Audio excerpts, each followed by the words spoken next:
چنانچہ اگلی آیت میں اللہ تبارک و تعالیٰ نے ارشاد فرمایا ہے کہ قُلْنَا اهْبِطُوا مِنْهَا جَمِيعًا، یعنی ہم نے کہا کہ اب تم سب یہاں سے اتر جاؤ۔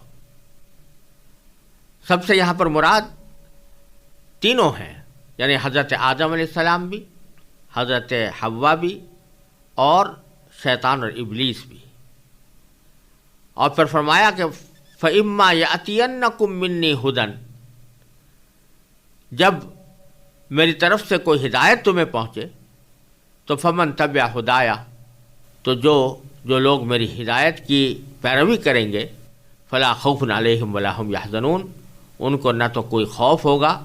اور نہ وہ کسی غم میں مبتلا ہوں گے۔ یہاں یہ بات قابل ذکر ہے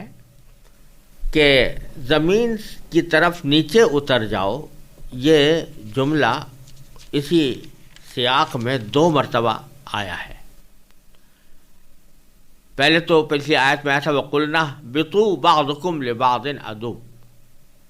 اب نیچے اتر جاؤ، تم ایک دوسرے کے دشمن ہوگے۔ یہاں جو اترنے کا حکم تھا یہ ایک سزا کے طور پر تھا، جو غلطی ہوئی تھی اس غلطی کے سزا کے طور پر فرمایا گیا تھا کہ اب تم نے اپنے آپ کو اس بات کا مستحق بنا لیا ہے کہ تم جنت سے نکل کر نیچے اتر جاؤ۔ اب دوبارہ یہاں پر یہ حکم دیا جا رہا ہے کہ تم سب نیچے اتر جاؤ، تو یہ حکم اب سزا کے طور پر نہیں ہے، بلکہ یہ اللہ تبارک و تعالیٰ کی حکمت کے تحت نیچے اترنے کا حکم دیا گیا ہے۔ اور یہاں یہ سمجھنے کی بات ہے کہ اللہ تعالیٰ نے شروع ہی سے آدم علیہ السلام کو زمین میں اپنا نائب بنا کر بھیجنے کے لیے پیدا فرمایا تھا۔ پیچھے گزرا ہے کہ انی جاعل فی الارض خلیفہ، آپ نے فرشتوں سے کہا تھا کہ میں زمین میں بنا رہا ہوں اپنا خلیفہ، لہذا یہ بات پہلے سے طے تھی کہ حضرت آدم علیہ السلام زمین پر اترنے والے ہیں، اور اللہ تعالیٰ نے ان کو زمین پر رکھنے کے لیے ہی پیدا فرمایا ہے۔ لیکن زمین پر بھیجنے سے پہلے انہیں جنت میں رکھنے اور اس کے بعد کے واقعات کا تکوینی مقصد بظاہر یہ تھا کہ ایک طرف حضرت آدم علیہ السلام جنت کی نعمتوں کا خود تجربہ کر کے دیکھ لیں کہ ان کی اصل منزل کیا ہے، اور زمین پر پہنچنے کے بعد وہ اس منزل کے دوبارہ حصول میں کس قسم کی رکاوٹیں پیش آ سکتی ہیں اور ان سے نجات پانے کا طریقہ کیا ہوگا۔ کیونکہ فرشتوں کے مقابلے میں انسان کی خصوصیت ہی یہ تھی کہ اس میں اچھائی اور برائی دونوں کی صلاحیت رکھی گئی تھی، اس لیے ضروری تھا کہ اسے زمین پر بھیجنے سے پہلے ایسے تجربے سے گزارا جائے جس میں غلطی ہوئی۔ البتہ غلطی اللہ تبارک و تعالیٰ نے یہاں پر تکوینی طور پر ایسی کرائی کہ جس کو اجتہادی غلطی کہا جاتا ہے۔ پیغمبر چونکہ معصوم ہوتے ہیں اور ان سے کوئی بڑا گناہ سرزد نہیں ہوتا، اس لیے آدم علیہ السلام کی یہ غلطی در حقیقت اجتہادی غلطی تھی، یعنی سوچ کی غلطی تھی۔ اس سوچ کی غلطی کا ارتکاب وہاں پر کروا کر بظاہر تو عنوان یہ اختیار کیا گیا کہ یہ قصور بھی ایک پیغمبر کے شان نہیں، اس لیے اس کو نیچے تمہیں اتارا جا رہا ہے، لیکن ساتھ ہی یہ بھی بتایا دیا گیا کہ اللہ تبارک و تعالیٰ نے ان کی توبہ قبول فرما لی، اور توبہ قبول فرما کر اب دنیا میں بھیجا۔ تو اب وہ جو اصل مقصد تخلیق تھا اس کو پورا کرنے کے لیے یہ حکم ہو رہا ہے کہ اب دنیا کے طرف جاؤ اور دنیا کے اندر رہو۔ اور وہاں پچھلی جگہ پر کہا گیا تھا کہ نیچے اترو اس طرح کہ تم ایک دوسرے کے دشمن ہوگے، یہ سزا کا اور عتاب کا انداز تھا۔ اور اب جو بھیجا جا رہا ہے قُلْنَا اهْبِطُوا مِنْهَا جَمِيعًا، کہ اب نیچے اتر جاؤ، تو اس کے ساتھ ایک ہدایت نامہ دیا جا رہا ہے کہ فَإِمَّا يَأْتِيَنَّكُم مِّنِّي هُدًى، کہ اگر میری طرف سے تمہیں کوئی ہدایت پہنچے گی تو جو لوگ میری ہدایت کی پیروی کریں گے ان کو نہ خوف ہوگا نہ وہ غمگین ہوں گے۔ اور آگے فرمایا کہ وَالَّذِينَ كَفَرُوا وَكَذَّبُوا بِآيَاتِنَا، جو کفر کا رویہ اختیار کریں گے اور ہماری آیتوں کو جھٹلائیں گے تو وہ جہنمی ہوں گے اور وہ اس میں ہمیشہ رہیں گے۔ یہ بات اس طرح کہی جا رہی ہے کہ اب ہم تمہیں جس مقصد کے لیے تم کو پیدا کیا گیا تھا، اور وہ تھا کہ زمین میں اپنا خلیفہ بنا کر تمہیں بھیجا جائے، اس خلافت کے لیے اب تم تیار ہو گئے ہو، اور چونکہ تم سے غلطی بھی ہوئی اور تم نے توبہ بھی کر لی، اللہ تعالیٰ نے توبہ قبول بھی فرما لی، تو اب تم اس لائق بن گئے ہو کہ تمہیں زمین میں خلیفہ بنایا جائے۔ اور یہ تجربہ در حقیقت کرا کر اللہ تبارک و تعالیٰ نے ان کو اس بات کا ایک اہل بنا دیا کہ ایک راستہ بھی بتا دیا کہ جب دنیا کے اندر تم رہو گے اور دنیا کی حالات سے سابقہ تمہارا پیش آئے گا،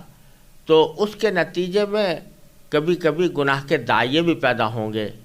کبھی تم سے غلطی بھی ہو جائے گی،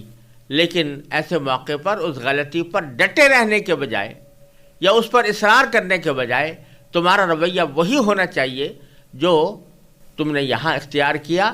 اور جو کلمات ہم نے تمہیں سکھائے تھے اس کے ذریعے تم نے استغفار کیا، اپنی غلطی پر نادم ہوئے۔ اسی طرح اگر زندگی کے گزارنے کے دوران تم سے اس قسم کے واقعات پیش آئیں تو اس وقت بھی تمہارا رویہ یہی ہونا چاہیے، اور اس کے نتیجے میں ہی اللہ تبارک و تعالیٰ تمہیں معاف فرمائیں گے۔ ایک دوسرا نقطہ یہاں پر یہ قابل ذکر ہے کہ قرآن کریم نے صاف صاف فرما دیا کہ آدم علیہ السلام نے جب استغفار کیا تو اللہ تعالیٰ نے ان کی توبہ قبول فرما لی۔ اس طرح اس عیسائی عقیدے کی تردید فرما دی گئی ہے جس کا کہنا یہ ہے کہ آدم علیہ السلام کا یہ گناہ ہمیشہ کے لیے انسان کے سرشت میں داخل ہو گیا تھا۔ عیسائی عقیدہ جو کفارہ کہلاتا ہے اس کا حاصل یہ ہے کہ حضرت آدم علیہ السلام نے جو یہ غلطی کی تھی یہ باقاعدہ ایک گناہ تھا، بلکہ ان کے مشہور عالم سینٹ آگسٹائن نے یہ لکھا ہے کہ یہ بہت سارے گناہوں کا مجموعہ تھا، اور اس کی سزا یہ تھی کہ ان کو موت کی سزا دی جاتی، آدم علیہ السلام کو موت کی سزا دی جاتی، کیونکہ تورات کی نقطۂ نظر سے جو کوئی شخص ایسا گناہ کرے تو تورات میں بھی مذکور ہے کہ جب اللہ تبارک و تعالیٰ نے یہ فرمایا تھا کہ تم اس درخت سے کچھ مت کھانا، تو ساتھ ہی ساتھ یہ بھی فرما دیا تھا کہ اگر تو نے کھایا تو تو مرا، یعنی اگر تو اس کو کھائے گا تو تو موت کا مستحق ہوگا۔ تو یہ گناہ جو ہے یہ انسانوں کے سرشت میں داخل ہو گیا تھا، جس کے نتیجے میں ہر بچہ ماں کے پیٹ سے گناہگار پیدا ہوتا ہے، اور اس مشکل کے حل کے لیے اللہ تعالیٰ کو اپنا بیٹا دنیا میں بھیج کر اسے قربان کرنا پڑا۔ ایک عیسائی عقیدہ یہ ہے کہ چونکہ ہر انسان گناہگار ہے اور اس کی سزا موت ہے، تو سارے دنیا کو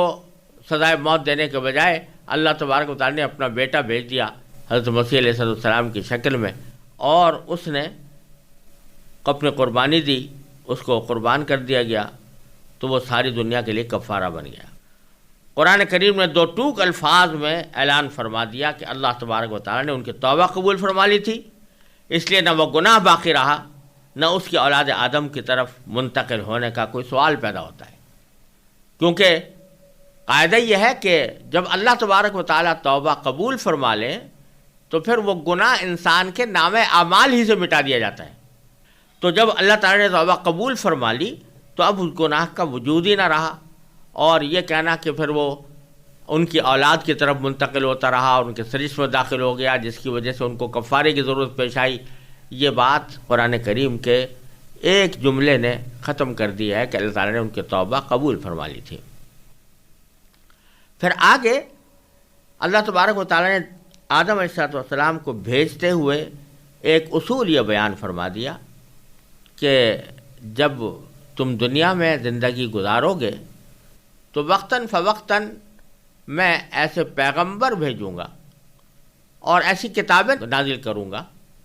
جس میں تمہارے لیے ہدایت کا سامان ہوگا۔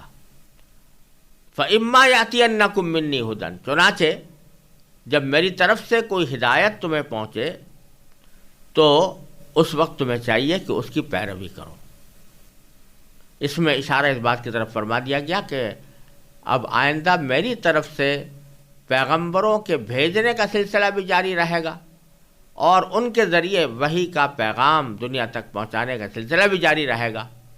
اور تمہارا کام یہ ہوگا اور تمہاری اولاد کا کام یہ ہوگا کہ اس ہدایت کو قبول کرو اور اس کی پیروی کرو۔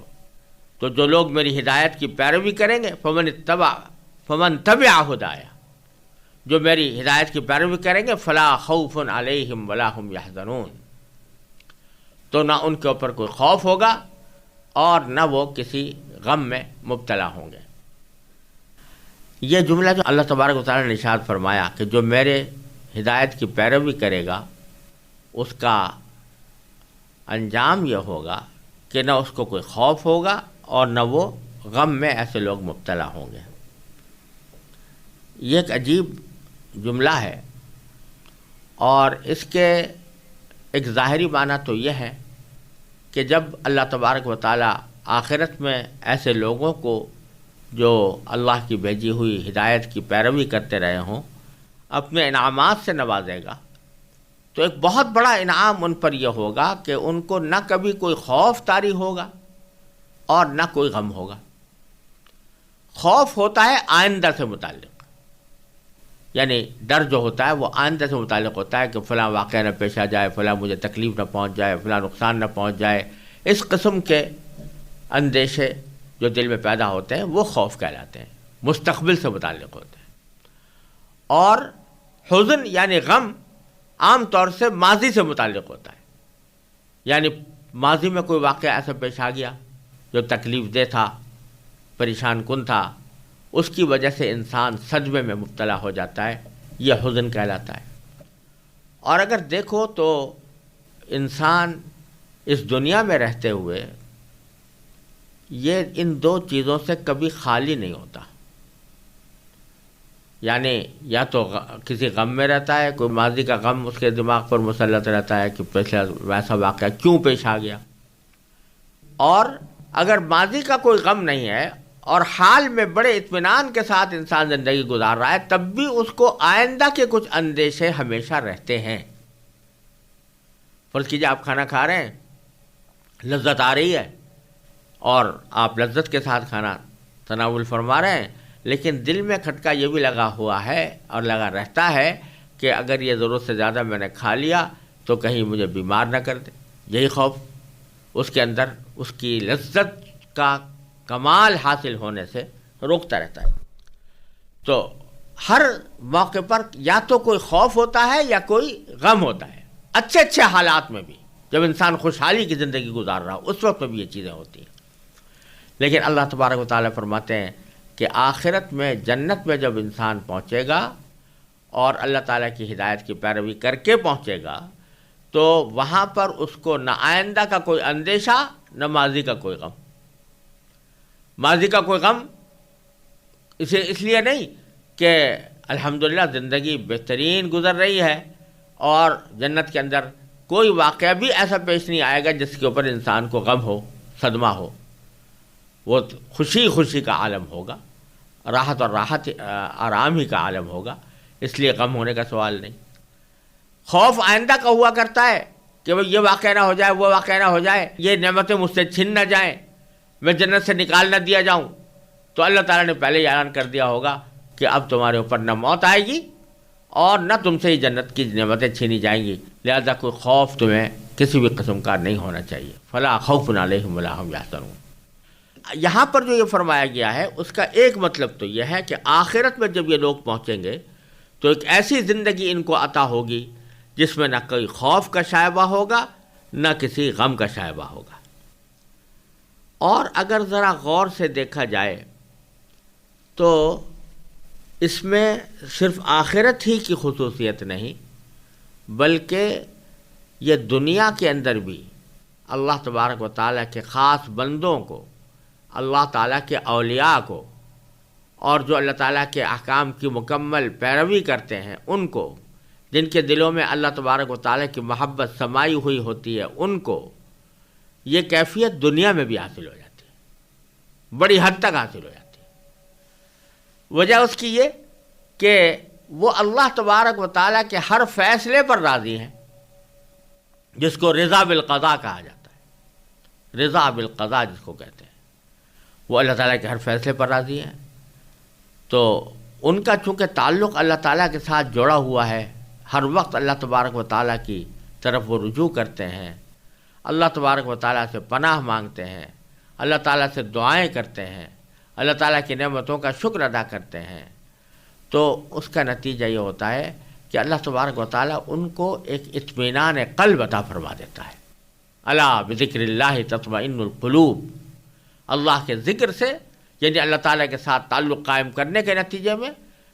دلوں میں اطمینان حاصل ہوتا ہے، دلوں کو اطمینان حاصل ہوتا ہے۔ لہٰذا اگر فرض کرو کوئی آئندہ کا اندیشہ ہو رہا ہے جس میں کہ عام لوگ خوف میں مبتلا ہوتے ہیں، تو یہ خوف میں اتنے بڑے خوف میں مبتلا نہیں ہوتے، کوئی واہمہ تو گزرتا ہوگا، لیکن وہ خوف ان کو بے چین اس لیے نہیں کرتا کہ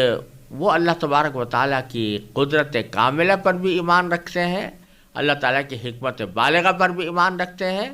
اور ہر آنے والے شر سے اللہ تبارک و تعالیٰ کی پناہ بھی مانگتے رہتے ہیں۔ تو ان کو اس بات کا اطمینان حاصل ہوتا ہے کہ اگر یہ شر ہے تو انشاءاللہ اللہ تعالیٰ دور فرما دیں گے، ہماری دعائیں قبول فرمائیں گے، اور اگر یہ اللہ تعالیٰ کی تکوینی حکمت کے تحت یہ کوئی شر نہیں ہے تو اس کی مشیت اس میں ہے کہ یہ واقعہ اس طرح رونما ہو، اور جب اس کی مشیت اس میں ہے اور اس نے یہ فیصلہ کر دیا ہے جو عین حکمت پر مبنی ہے، لہذا ہم اس پر راضی ہیں۔ تو جب راضی ہیں تو وہ خوف جو کہ عام طور سے لوگوں کو بے چین کیا کرتا ہے، وہ اللہ تعالیٰ کے ساتھ تعلق رکھنے والے انسانوں کو اتنا بے چین نہیں کرتا۔ اسی طرح ماضی کے اوپر جو صدمہ ہوتا ہے وہ اس لیے ہوتا ہے کہ ماضی کے اندر کوئی تکلیف دہ جو واقعہ پیش آیا ہے وہ پیش آ گیا، اس کی تلافی ممکن نہیں ہے، اس کو لوٹایا نہیں جا سکتا، تو اس لیے لوگ صدمے مبتلا ہوتے ہیں۔ لیکن جو شخص اللہ تبارک و تعالیٰ کے ساتھ تعلق رکھنے والا ہے، اس کا تعلق اللہ تعالیٰ کے ساتھ جڑا ہوا ہے، وہ اللہ تعالیٰ کی طرف رجوع کرنے والا ہے، تو ہر صدمے کے موقع پر وہ یہ کہتا ہے کہ انا للہ و انا الیہ راجعون، اور اس صدمے کے موقع پر وہ اس بات کا اللہ تبارک و تعالیٰ سے ذکر کرتا ہے کہ مجھے صدمہ ضرور ہوا لیکن میں آپ کے فیصلے پر راضی ہوں، میں راضی بقضا ہوں، آپ کی قضا پر، آپ کے فیصلے پر راضی ہوں۔ تو اس کو پتہ ہے کہ اس تکلیف کے باوجود اور اس صدمے کے باوجود میرا آخرت میں فائدہ ہوگا کہ مجھے اللہ تبارک و تعالیٰ اس کا اجر و ثواب عطا فرمائیں گے۔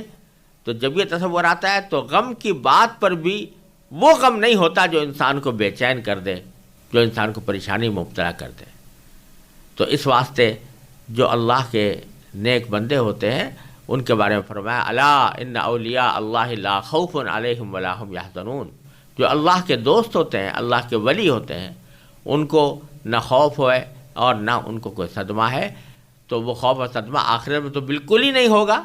لیکن دنیا کے اندر بھی ایسا خوف اور ایسا صدمہ جو انسان کو بے چینی میں مبتلا کر دے وہ اللہ تعالیٰ کے ساتھ خصوصی تعلق رکھنے والوں کو نہیں ہوا کرتا۔ اگر وقتی طور پر کوئی تکلیف ہوئی بھی ہے تو وہ ان کے لیے ایسی پریشانی پیدا نہیں کرتی جو ان کو بے چین کر ڈالے۔ البتہ آگے فرمایا کہ جب میری ہدایت تم کو پہنچے گی والذین کفروا وکذبوا بآیاتنا، جنہوں نے کفر کا رویہ اختیار کیا اور ہماری آیتوں کو جھٹلایا، تو وہ اولئک اصحاب النار، یہ جہنم کے باسی ہیں، جہنم کے لوگ ہیں، ہم فیہا خالدون، وہ اس میں ہمیشہ ہمیشہ رہیں گے۔ یہاں تک اللہ تبارک و تعالیٰ نے ایک عجیب ترتیب کے ساتھ ہماری ہدایت کا ایک عظیم مجموعہ پیش کیا کہ انسانوں کی 3 قسمیں بیان کی، کافر، مومن اور منافق، اور پھر اسلام کے جو 3 بنیادی عقائد ہیں ان کا ذکر فرمایا۔